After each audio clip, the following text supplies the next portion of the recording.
Hi YouTube, this is Joe Calton with Calton Cutlery. You can visit me on the web, caltoncutlery.com. So today we are going to make a little bit of mycarta. That's M-Y-C-A-R-T-A, which is different from mycarta as in M-I-C-A-R-T-A. So apparently that's a big deal in the forums, is that the mycarta that you make at home is not the same as the mycarta that you buy from one of the knife supply houses. And it's not. The mycarta that you buy from the knife supply houses, and I don't, hang on.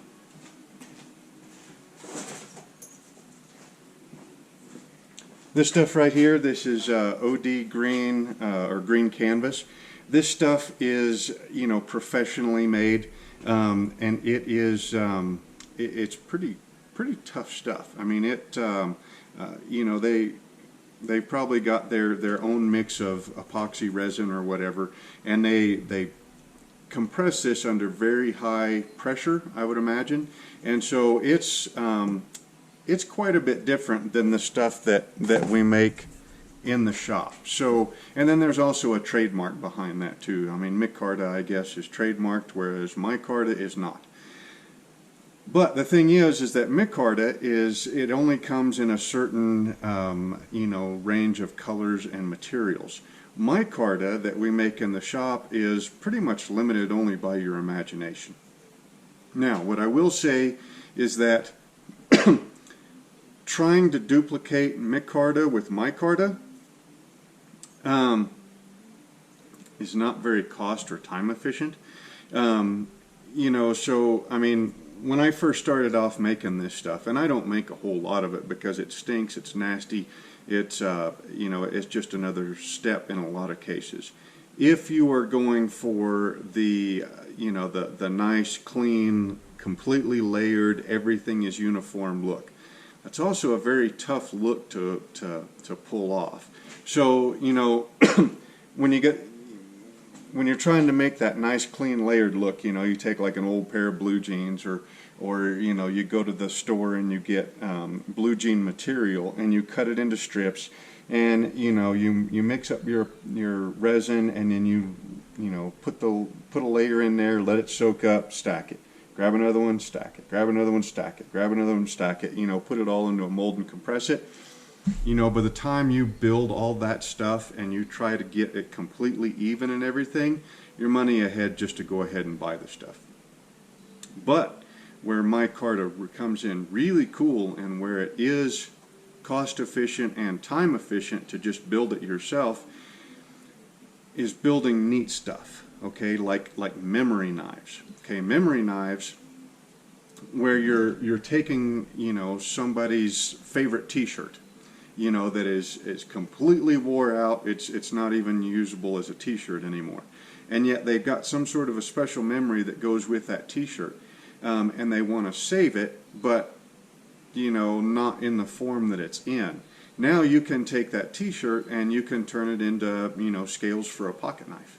Or in the case that I'm working on here, I'm probably going to release this before I end up giving the knife to somebody, so I can't tell you a whole lot. But there's some material that went into a certain, you know, object for a friend of mine, and I wanted to kind of immortalize that for her.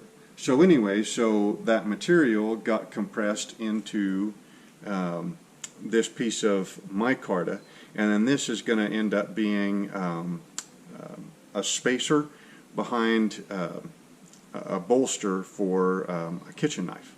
I can't tell you a whole lot more about that than just that, but it's a pretty white, kind of a lacy type material, and so it got compressed into this tube, and then that's going to work really good for, let's see, kind of like a spacer that goes, you know, in between a guard or a bolster and the remainder of the handle. So anyway, so it'll be really cool. Now this mycarta, it is made out of epoxy resin or fiberglass resin from Bondo. It is some pretty tough stuff. You know, it won't absorb mud, blood, oil, grease. You know, it won't absorb any of that kind of stuff. I mean, they put this This is what they use to, you know, smooth out the sides of cars with. It's pretty tough. It's very stable. About the only drawback is that it stinks to high heaven when you're working it. So anyhow, so we're going to make some of this today in this form right here. This is mostly so that I remember how I did it, you know, 10 years from now. But it's also a good, you know, thing to share with other folks and, you know, on how to make this stuff. It is really solid. This was the first test piece that I made. You don't get to see near as much as the cloth is what I wanted, but when you grind the side down, there are no air pockets. It's all nice and neat. This is another one. This was the first one, and this is green jute twine, all just kind of compressed in there. So that's what we're going to work on today. Only we're not going to do the straight green. We're going to do green and brown and see if that makes like kind of a burly pattern going on there. So we've got our string. What I did was I just put the two of these together, and then I just pulled from both of them at the same time and kind of wadded it up as randomly as I could. We have got a 7-ounce tomato can. Okay, we got a half a sheet of paper towel. We're going to put that paper towel into here, and that's going to go ahead and kind of clean up some bench space here. We've got a piece of aluminum tubing.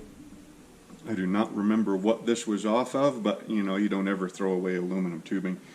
And then we've got a couple of pieces of, I think these were an axle shaft that I turned down to make a some other project or whatever. But it fits in there pretty good with a little bit of slop. Okay, there's two of them. So one will be the bottom, the other one will be the top. We've got a chunk of PVC pipe, and this is just going to be a pusher that's going to push the, you know, the two pieces together. And we got a ginormous frickin' C-clamp right here, clamped up in the vise just to kind of make it handy. Okay, so we're going to go ahead and get started here. Now, on the back of this,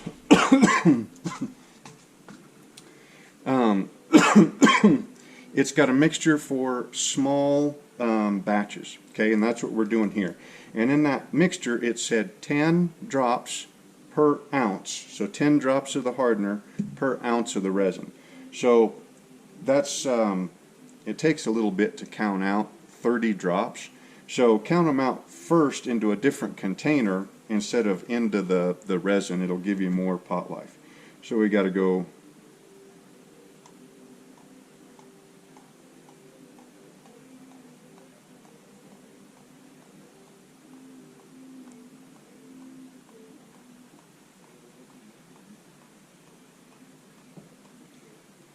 Okay, now here's one thing, because I'm going to be throwing a whole bunch of tips in here also.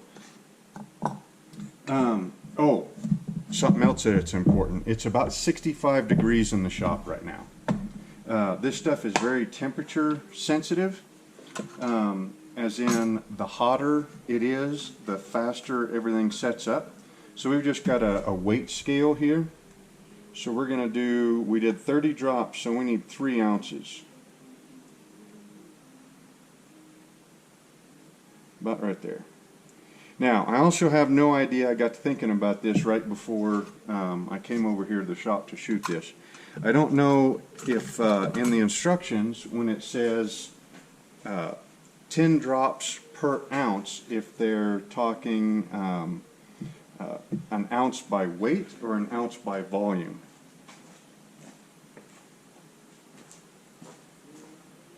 Or honestly, if that even matters. I will say that according to the instructions on the back here, it says that at 75 degrees, you've got an 8 to 12 minute pot life. And this has been working out. This is, like I said, this will be the 4th one that I've done. And it's worked out very, very nice. And so I'm not sure if it has to do with the fact that, so the pot life has been quite a bit longer.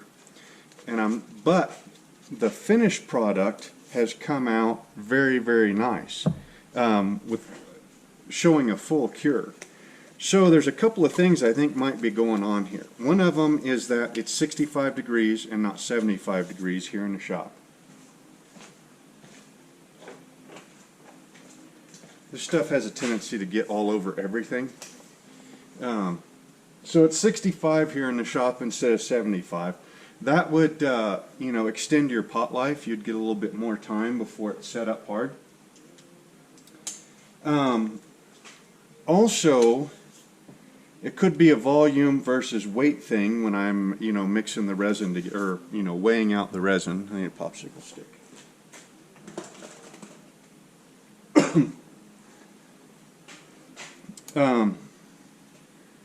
And another thing could be is that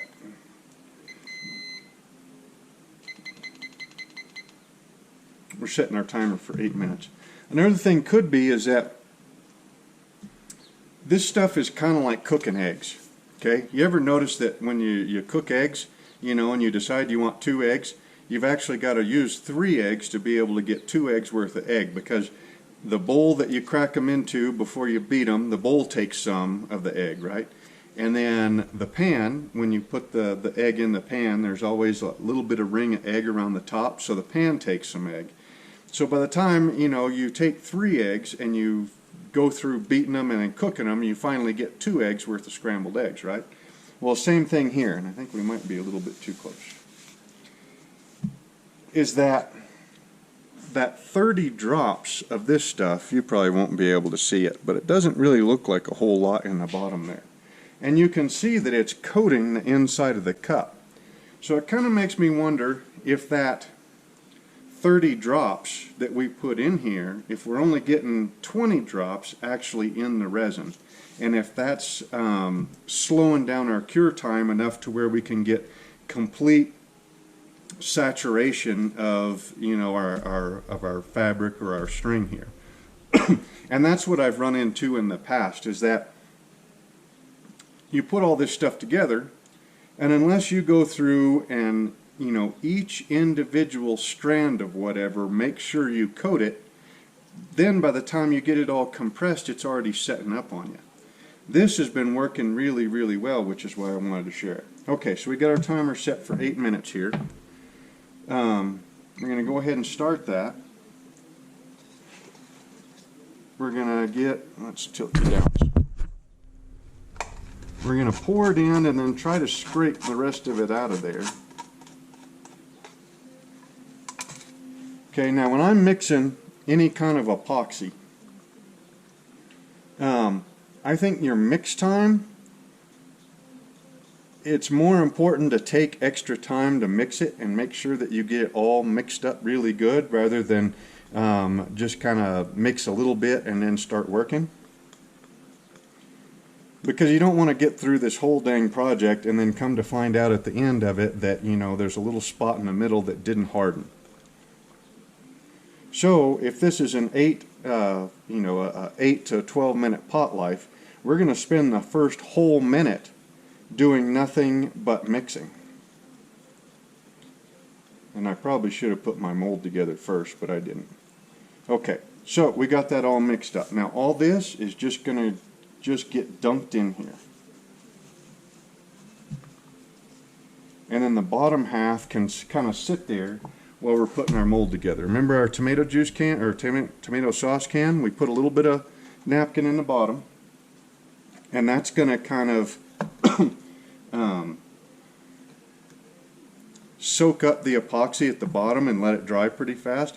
This is our first spacer, or our first squisher doohickey here. Okay, so now that bottom part should have soaked up quite a bit.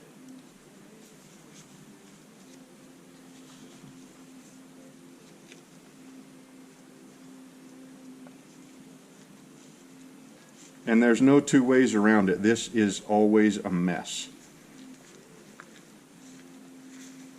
So we're just trying to get it all started getting coated.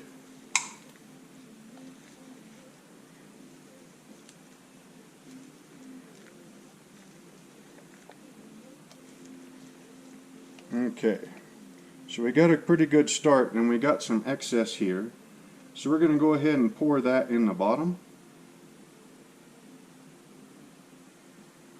And then we're going to start feeding this into that mold there.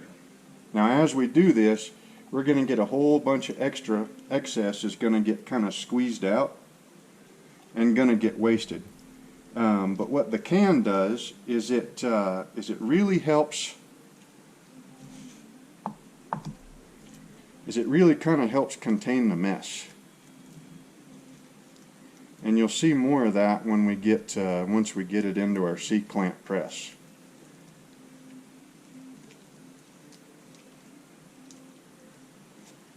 Now you can measure this, and I did. So what you do is you put your, because what we're building is a press here, so you put that press kind of together first, and then you put your material in there dry.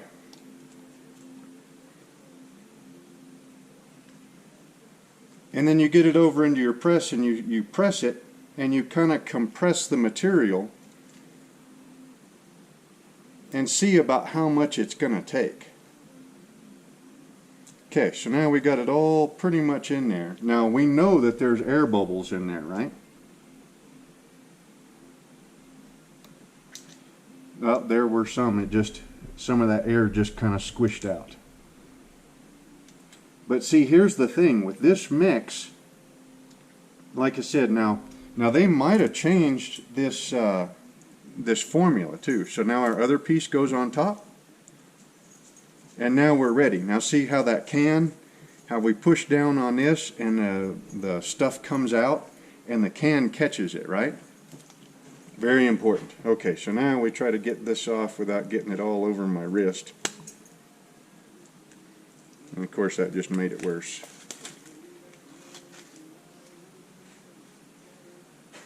Okay, so now we take the whole thing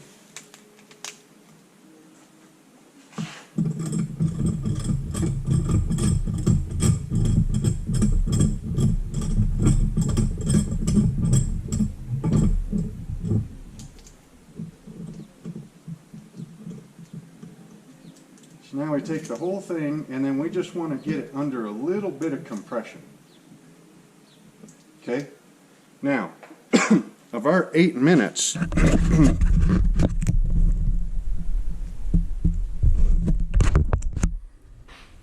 can you see? Well, actually, let's kind of move all this, move everything a little bit closer.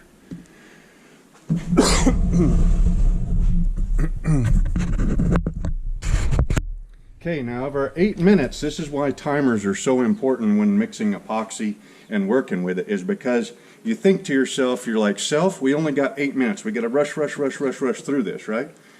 Well, you rush too much and you start making mistakes. Those timers, for me, really kind of keep me focused on how much actual time has gone by and not just my perception of time.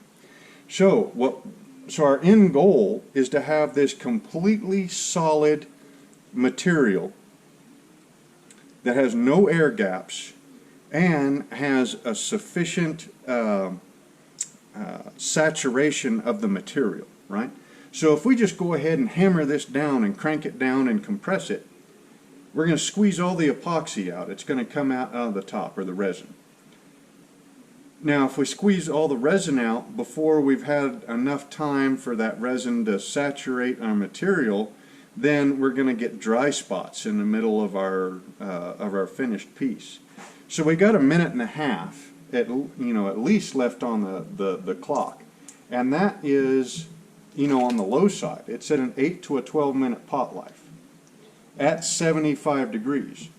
So we're sitting here, we're at 65 degrees, so we should get a little bit longer pot life. So let's just kind of take our time. We'll crank down on it a little bit and we'll wait. Now, yesterday when I did the final piece that I was working on, I took the entire 8 minutes to compress this all down, and pretty much, I think the 8 minute timer went off, and then like 20 seconds later, I got it to the right height that I wanted this to be at. And then I reset the timer instead of a countdown to a count up, and then kept coming over and tapping on the resin, and then it finally started gelling at like 25 minutes. So I'm going to say that we've got quite a bit more time than what we think we do, which means that we can spend more time compressing it. Now you see, well, you guys can't, well, no, you will. Now you see there's bubbles coming out of the top there? That's air that's trapped down in there. So the more time we spend, there goes our timer, so let's go ahead and stop that, clear it, and then start a, actually probably ought to put a light on here, huh?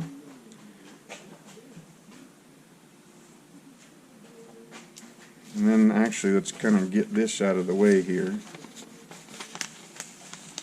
Don't throw away your cup that's got the remainder of your resin in there, because you can use it as a witness to kind of tell you how the rest of the cure is going, and also it'll melt. So apparently there's quite a bit of heat that comes along in you know, in the reaction here to set this up. Okay, so now we are down below here with the end of our clamp, and it's, you know, the resin's coming up over the top of it. So if we leave it like that, then we're going to end up losing the end of our clamp here. So what we need to do is back this off all the way. Now that piece is starting to come up already, and of course I'm using a lot more of this than what I did last time. Let me go cut this in half.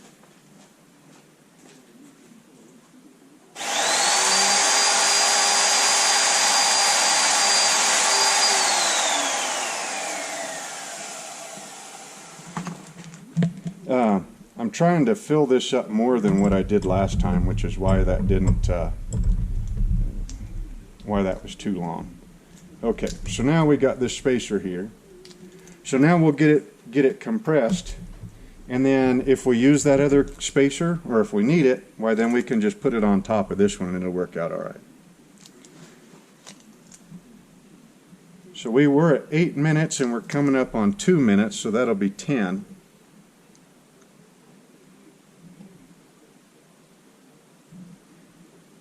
But see, now that core, or the string, has had, you know, at least a good 8 minutes already to be soaking that resin up. So now we can kind of start going a little bit faster, I think.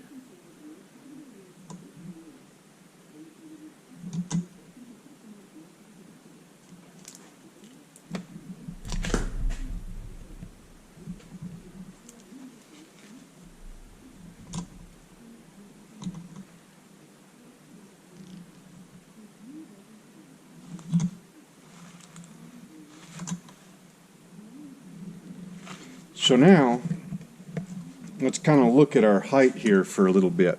Okay, so the bottom of this can is pretty much where the bottom of the pipe is. All right, because I mean the can is only about that thick, and the paper towel is only about that thick too. Our spacer at the bottom is about that thick, and then our spacer on the top is about that thick also. So if we go, that's our spacers, and that's even with the bottom here, then that means, and then we got this amount of spacer on top, it means we actually should be pretty dang close to being where we want it to be compressed. And it's getting tougher to turn the handle also. So I think we're going to stop it at that. So that's where the top of the spacer is. The spacer's there, and there's another spacer on the top. So we're going to have a piece of material that's about that tall, which I think is about what we want. So, take this glove off. So now what we're looking at is if you look on the floor here, there's no drops on the floor. There's a couple of drops here on the bench just as I moved it over. But this soup can, or tomato sauce can, is really doing a good job of containing all the mess. All right.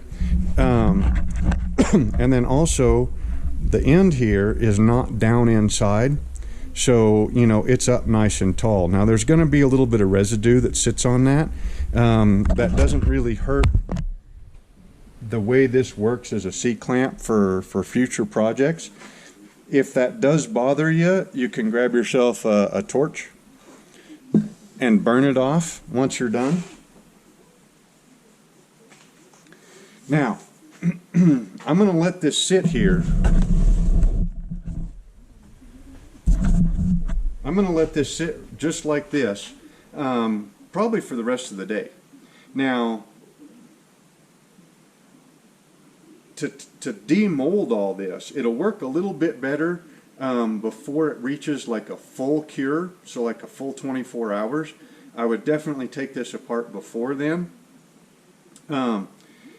But if you have to, you can, I mean, since we used aluminum for the outer mold and then steel for the inside pieces, you could always just warm that up with a torch. And then it'll kind of break that bond in between the aluminum and the epoxy resin, and then hammer it out. Or what I've been doing so far is just hammering it out anyway. All the epoxy that collects in the bottom of this can, it'll be a pretty good amount, and it'll be stuck to the inside of the can and to this. Well, you can just twist it and it'll pop right out, and then you'll end up with this, you know, mold right here with a ring of that stuff on the bottom. So it'll be kind of like this right here where you've got this lip. So just take a hammer and whack that thing. Put safety glasses on because it'll shatter. And it'll pop off. And then the reason that this is all kind of messed up is because the epoxy doesn't really want to stick to that PVC, which honestly, now that I'm thinking about it, it might make sense to make these molds out of PVC if that epoxy doesn't want to stick to it.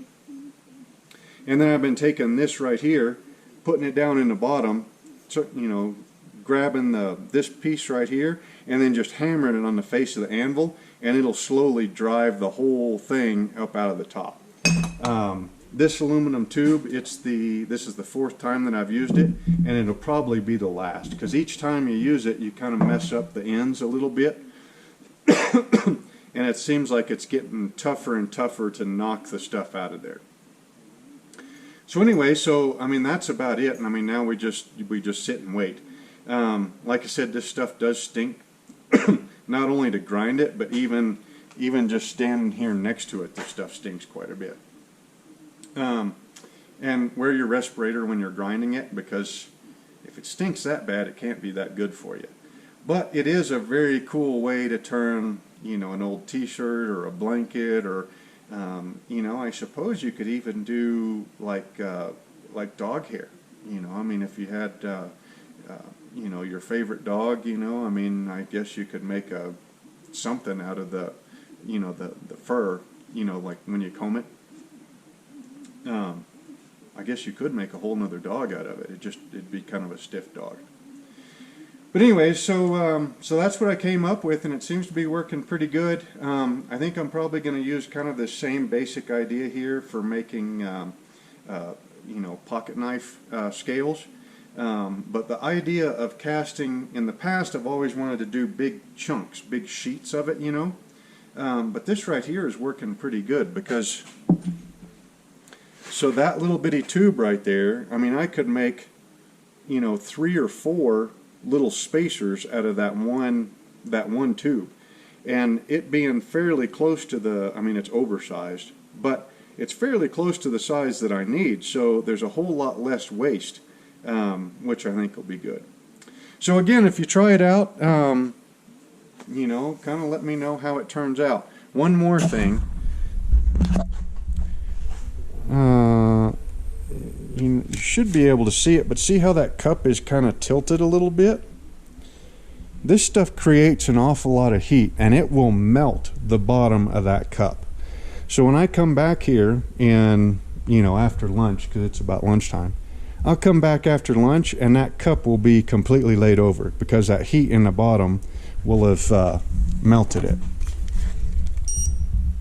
So we got 69 degrees is the newspaper. And of course now it's not going to read. Shooting from the bottom at 73. And I don't think it's reading quite right. But anyways, that will melt that cup. So just be aware. I don't know if you want to throw that into a trash can until it's done reacting and is cooled back down. So again, this is Joe Calton with Calton Cutlery. You can visit me on the web, caltoncutlery.com. Hope you enjoyed the video, and we will see you next time.